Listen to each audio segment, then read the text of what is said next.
Hello guys, আপনাকে আগের video একটা দেখাইছিলাম যে গোয়ালঘর কীভাবে করে বানায়। তো যাই হোক, আগের ভিডিওটা গেছে, এখন নেক্সট ভিডিওটা আপনাদের সামনে নিয়ে এলাম।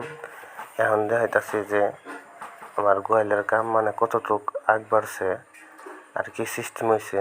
আপনারা দেখবেন, দেখে কীরকম লাগে না লাগে কমেন্ট করে কবেন। আর ভিডিওটা লাইক শেয়ার জরুর করবেন, আর চ্যানেলটা সাবস্ক্রাইব করবেন নিয়ে ভুলে যাবেন না। এই যে সারি দেখছেন তো, এই তুরি কাম হয়েছে। এই যে ফিনিশিং কিরম হয়েছে কামের, আপনারা কবেন।